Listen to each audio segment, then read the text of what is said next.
on table manners.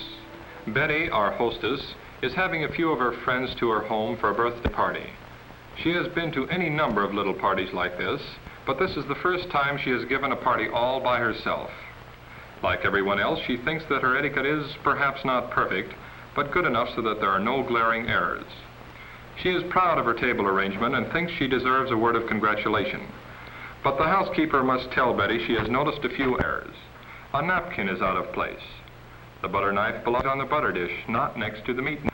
And a water glass.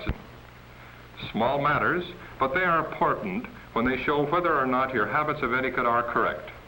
See if you notice right away when someone is incorrect or is definitely correct.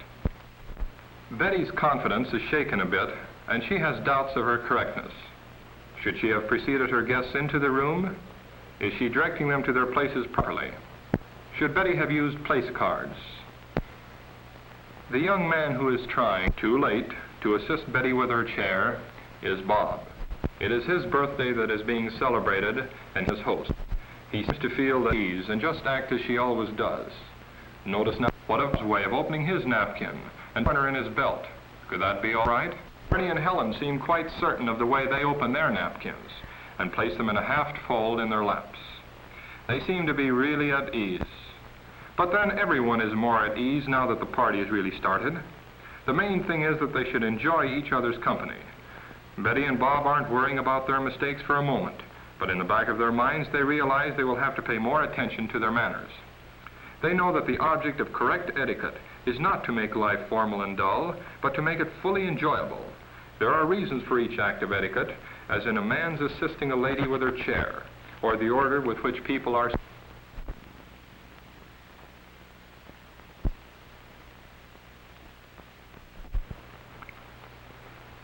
Bob is hungry, and the soup looks good. He is using his company manners, but as we see, he is doing at least 3 things wrong. Now that the soup is served, Betty sees that the crackers are passed. Floyd passes the crackers to Dorothea before he helps himself. Should he have helped himself first or not? Bob is eating before the others. What about that? Apparently the guests are waiting for Betty to pick up her spoon before they begin. Dorothy too starts, and they all But naturally, the guests give no indication of having noticed any error on Bob's part, since that in itself would be impolite. As the relish dish is passed, Bob takes a handful and puts them on his service plate, and back he goes to his soup in the same old way.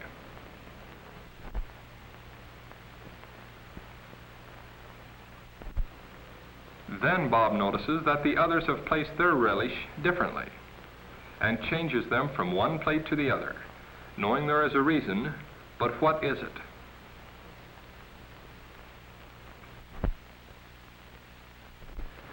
But having made the change, Bob is glad to see Betty has noticed that he corrected himself. All is well again with the party. No one's enjoyment is being interrupted with any problems for the moment.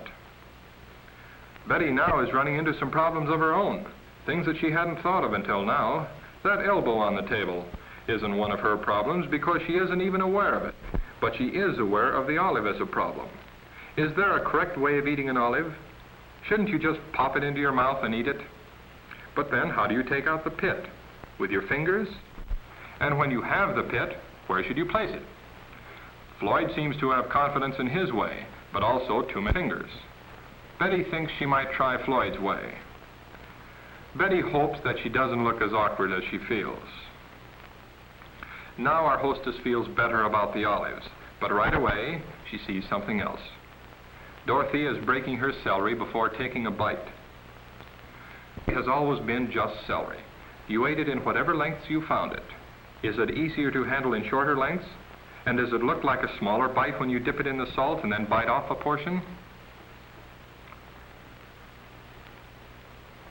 Bernie and Helen don't seem to be concerned with any problems. Bernie eats a radish and simply enjoys it, and he seems certain of himself. Helen is even tipping her soup plate for a last sup. Can that be correct? Certainly her manners aren't interfering with her enjoyment of the party. As host, Bob is expected to serve the meat course. At home, his father does the serving. It looked perfectly simple, and it is. But if you were in Bob's place, would you know positively what to do? Which serving implement should he use? Should he just go ahead as best he can? Dorothea is looking away so as not to notice. Bob still isn't sure of what to do, but he can't hesitate forever. That amount seems too much. A lady is not flattered by being offered a portion the size that might appeal to a hungry lumberjack.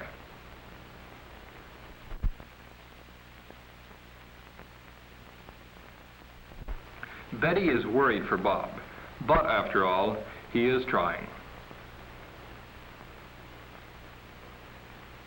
Everyone learns by experience, even when mistakes are made, and one isn't at all sure of anything that he is doing. Bob wonders if the portions he is serving are now too small. Should he give a large portion to the men and small ones to the ladies? Or should he serve about this amount and let the guests return their plates if they wish a second helping? Now Betty is about to serve the salad. Some new questions are arising. Can she use the implements for serving the salad correctly? And what size should the portions of salad be? Is she offering too little? Is she getting a proper assortment? As Betty passes the plate, should she say for whom the plate is intended? Bernie and Helen act as though everything were going smoothly with them. And so really it is. In spite of Betty's worries, there are no mishaps. Floyd and Dorothea are enjoying themselves. Bob, you notice, is not starting first this time. He waits with the others for Betty to start. Here is the kind of fun that they all thought of when the party was planned, of having a good meal together and plainly enjoying one another's company. The errors that have been made haven't taken the fun out of the party, and we must remember to give them credit for all the things that have been done correctly. For every mistake made, a dozen things have been done correctly. Bob is feeling more confident of himself. He seems to remember that it is correct to use his knife for cutting lettuce or tomato if they are served in pieces that are too big for a proper bite. What do you think? Is he wrong or is he right? But the person with confidence isn't necessarily the person who is correct. Up until this minute, Betty has been confident that a person should butter his vegetables with his knife. But now that Betty sees Floyd buttering his with his fork, she isn't certain. She wishes she did know definitely. It seems safer to follow Floyd's example. If he is correct, then she will be too. Bob is swinging from one extreme to another. 1 minute he is uneasy, the next overconfident. Now he is forgetting even his company manners and is acting as he usually does, in telling one of his favorite stories. Dorothea and Floyd give him their attention when he is looking at them, but at the same time they manage to continue eating while their food is warm. Bob isn't letting the story interfere with his eating either. So let's try counting the number of obvious blunders. The waving of his knife and fork about. Talking with food in his mouth. Monopolizing the conversation. But it is an exciting story. It's about a trip up in the mountains, and then, uh-oh. This isn't the kind of an ending to the story that Bob had in mind, but it is quicker and maybe better. At least it stopped Bob from making any more mistakes. Betty, too, has discovered that she had forgotten a couple of items of behavior. She is thinking that perhaps she and Bob both need to be embarrassed a bit to make them admit that their manners aren't as good as they should be. Bob may be thinking the same thing, because he certainly looks as if he has decided to make a lot of changes. The others, of course, say nothing. Betty decides that the first thing for her to do is to regain her poise. Just act as though no errors had been made. But she will be more observing of her own manners and those of others, too. Betty feels safe in her way of eating a roll and jelly. Is there anything in what Bernie and Helen are doing that would get your attention right away? Was there anything in the way he helped himself to more jelly? How about the way he holds his knife and fork? Or the way he cuts his meat? and takes it to his mouth with his left hand. When you are eating meat, do you take the meat to your mouth with the fork in your right hand or your left? Is there a question of correctness here? Helen is also using her left hand. Betty holds the fork in her left hand while cutting the meat, and then passes the fork to her right hand for placing it in her mouth. This is zigzag eating. She has noticed that the British and continental people usually use their left hands. But now that she is beginning to take her manners seriously, she wonders if there is a matter of correctness involved or whether both ways are equally correct. One way American, the other European. Betty wishes she were as certain of that point as she is of how her knife should be placed. Bob has never heard of zigzag or continental ways of eating meat, but he is on the watch out for such things now. And as soon as he notices what Betty is doing, he is ready to follow her example, whether she is right or wrong. He uses his left hand all right, even if he does take an oversized bite. Bob congratulates himself on trying a new way. He and Betty have a lot to learn. At least there are no further mishaps as the meat course is finished and the table cleared for dessert. Bob is happy now and is proud of himself. Formal parties like this are really enjoyable when one isn't afraid of doing the wrong thing. Bob has reached the point where he feels that since his intentions are good and he is watching himself, that all is well. If you just try to figure out what is the reason for each rule of etiquette, you find that the rules are sensible.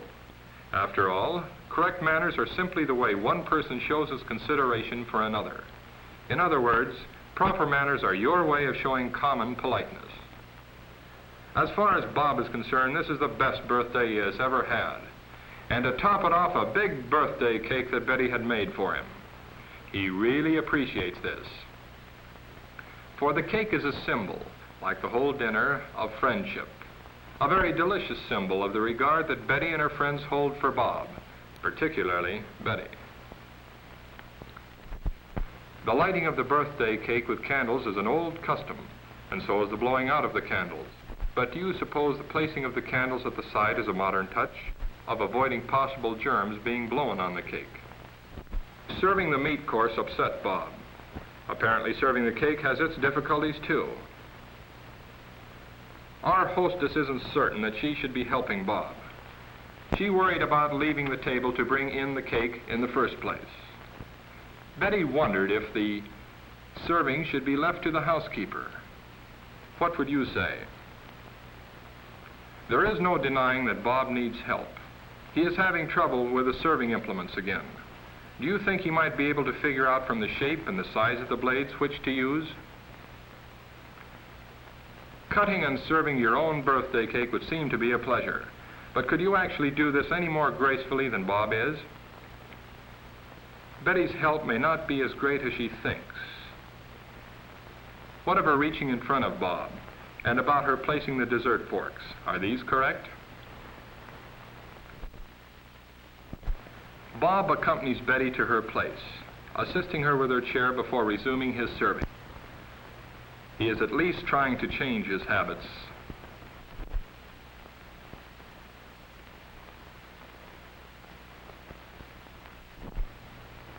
And you notice, he forgot his napkin and sat on it.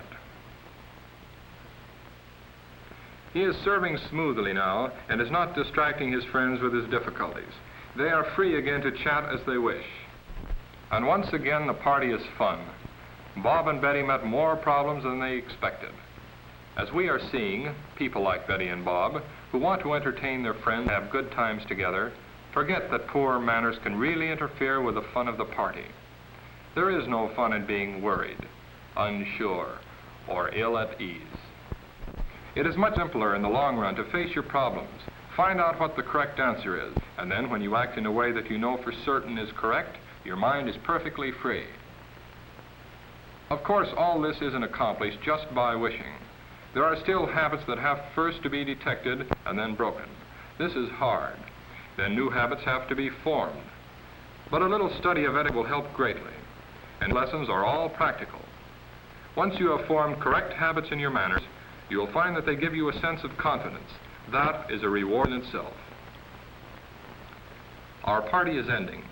But let's hope that for you it is, in another sense, just a beginning. As you think of Betty and Bob and their problems, compare your own manners.